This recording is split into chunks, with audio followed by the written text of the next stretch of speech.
Greetings again, YouTube. This is a video response to the rather ironically titled video by Yoka. Why does it have to be about you? And I say that this is rather ironically titled because he mentions in the video, quote, "If you hunt around long enough, you're gonna find a church that works for you. And if you can't, start your own church." Really? This seems to be rather symptomatic of evangelical Protestantism in the United States, is that it's more important to find a church that pushes the right emotional buttons.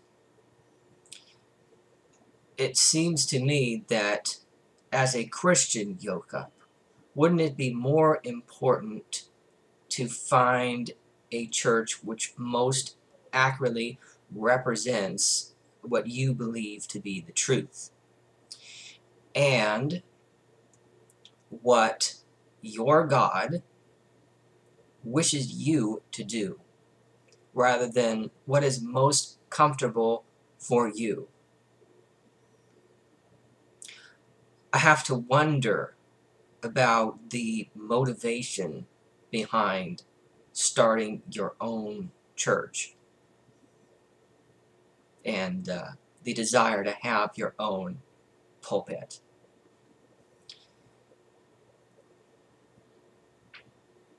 Some related questions which I began to have after I left the fundamentalist evangelical Calvary Chapel, which I'd attended since childhood. The first thing which made a lot of sense to me was that I wanted to be instructed spiritually by someone who had received adequate formal education on the subject. That made sense to me. I wanted to receive instruction from someone who really knew what they were talking about. And I had stopped getting that impression from the pastors at this particular Calvary Chapel to the degree that I ended up leaving.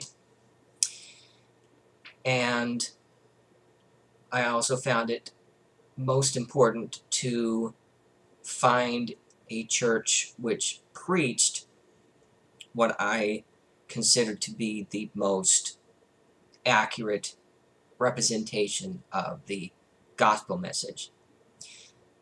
So, kind of while I was trying to figure that out, I had thought of two different Protestant denominations where I would kind of be able to reside while I attempted to figure that out.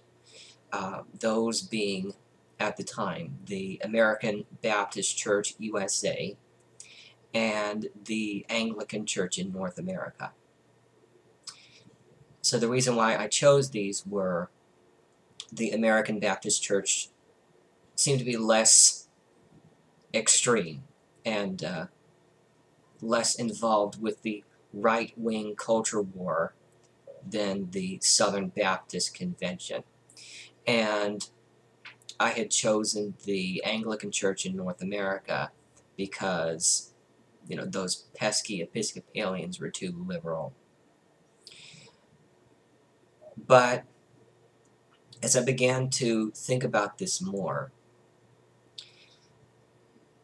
the arguments which I was forming in my head in support of Protestantism began to make less and less sense, because, you know, reading the scriptures, it became more apparent that they simply couldn't be properly digested assimilated on their own merit,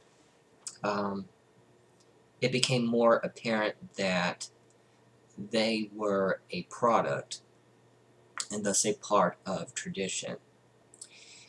And it made sense that the people who were the arbiters of that tradition would be the most qualified to